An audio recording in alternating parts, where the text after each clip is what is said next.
Defiant Prayut vows to lead his government to full term until 2023 election and post-virus economy.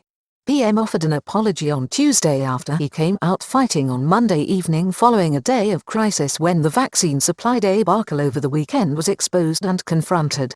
General Prayut has begun to make a name for himself after 7 years in power for resilience and tenacity.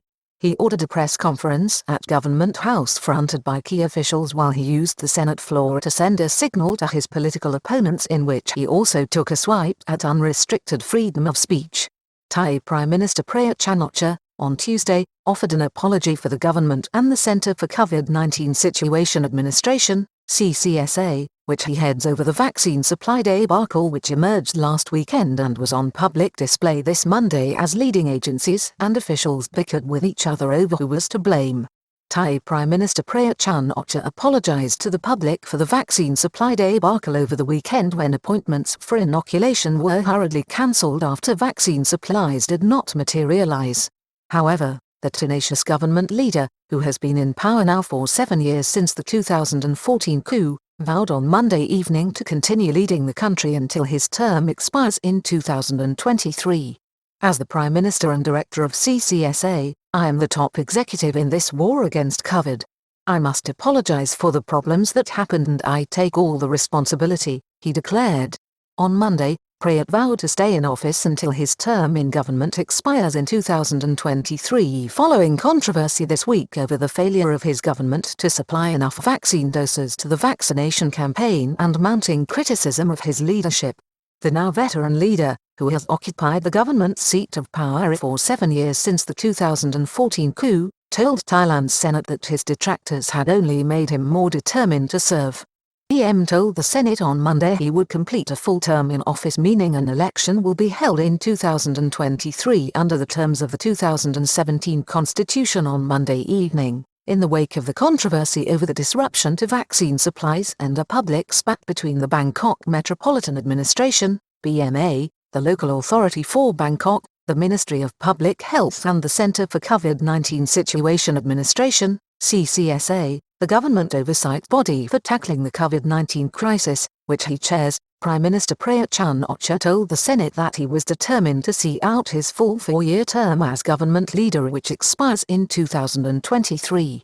General Prayut told the unelected upper house, which was effectively handpicked by the establishment and includes some senior currently serving officials, that rising criticism of his leadership of the country had only served to strengthen his resolve to stay on.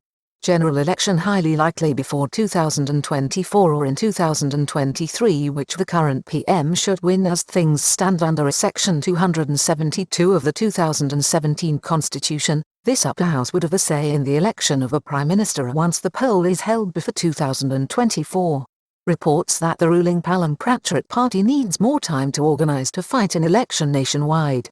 It comes after senior officials such as Deputy Prime Minister Prawit Wongsuwon, the canny leader of the Palang Pracharath Party, had recently moved to dampen election speculation amid some reports suggesting that the ruling party at the center of coalition government may not be ready to fight the election on the best possible terms, including a need for a nationwide organization structure and the selection of more candidates on the ground.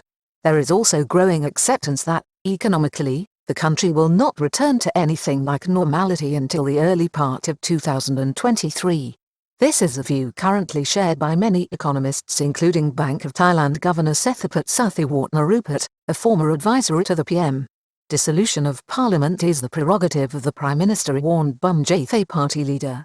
In the midst of mounting speculation of an election, in the last 2 weeks, following reported hostilities between coalition partners, the Bumjathay party and the Palang Pracharath party, Deputy Prime Minister Anutin Charnvirakul, the leader of Bumjathay, warned that the prerogative to dissolve the House of Representatives was something in the hands of the Prime Minister alone.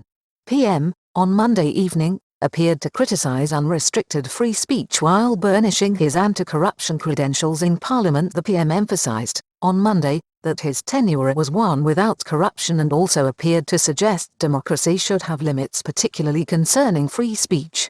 Throughout the 7 years I've served, there is no corruption. Not a single baht reaches me. I've worked in a democratic system with an elected government.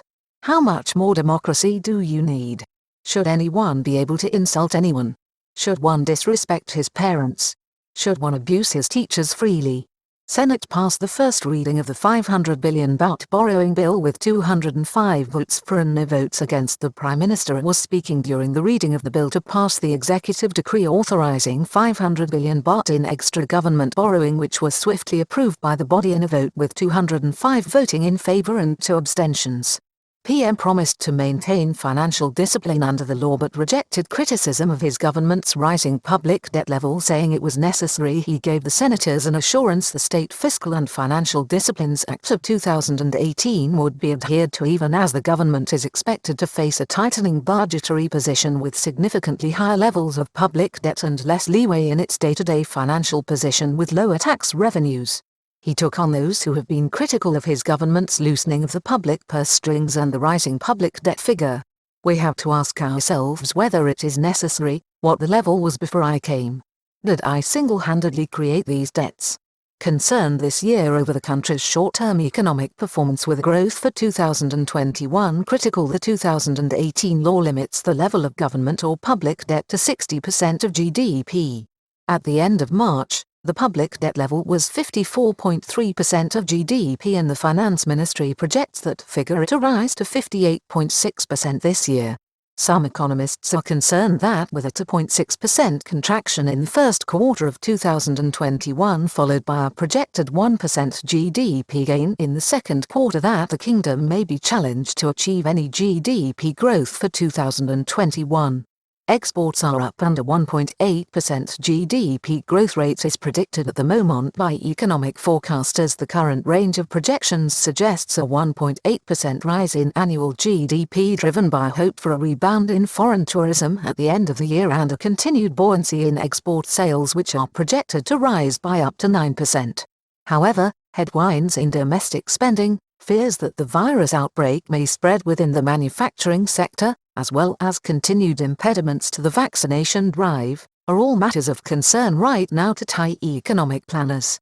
Prayut moves to halt squabbling over vaccine supplies, which emerged in the public sphere on Monday. The PM revealed he had ordered the CCSA and the BMA to iron out any misunderstanding between them following public disagreements within the key government agencies, which were clear to see on Monday.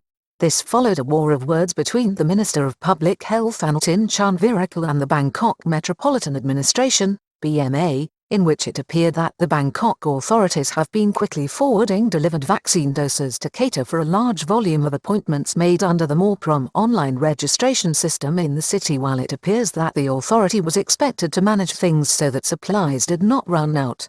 A press statement from the authority on Monday disputed the amount of doses that had been promised by the Ministry of Public Health.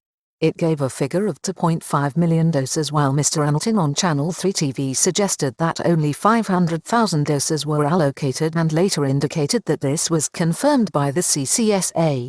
Prime Minister blames too many channels of communication and calls for fine-tuning of the vaccine distribution system by officials on Monday evening. The Prime Minister, while addressing reporters, blamed too many different channels of information for the contretemps which had amplified the story. I'm not blaming anyone. Others may not have the same understanding of the issue because the information is being passed through too many channels, he declared.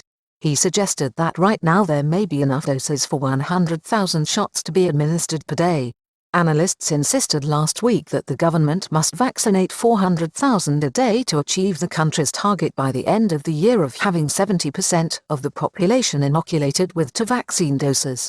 Appointments to be linked to vaccines delivered may have the capacity to administer 100,000 doses in a single day.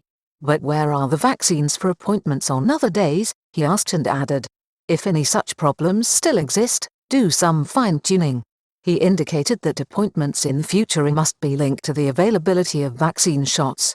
From now on, the appointments will be organized based on the vaccines that arrive in each batch, he explained.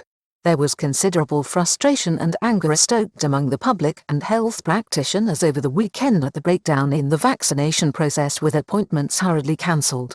Press conference at Government House ordered by the Prime Minister to address the crisis on Monday. The debacle caused over the weekend by the breakdown of the vaccination program with a shortage of supplies was addressed by the Prime Minister, who ordered the press conference on Monday, fronted by National Security Council Secretary-General Napthapan Nakpanich, Dr. Opus Kung Koingpong of the Department of Disease Control and Aswin Kwan Muang, the Governor of Bangkok.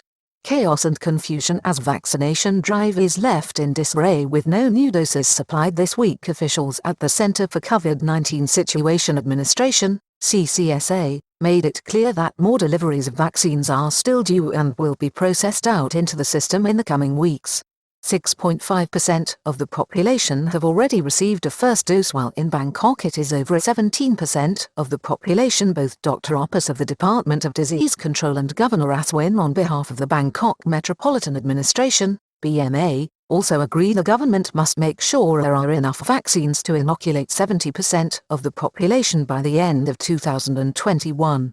Dr. Opus revealed that over 17% of Bangkokonians have already received a first vaccine dose, while, nationwide, this figure is at 6.5%, with 2.4% of the population having received 2 doses. It is clear, however, that some progress has been made, but there is a long road ahead to achieve herd immunity.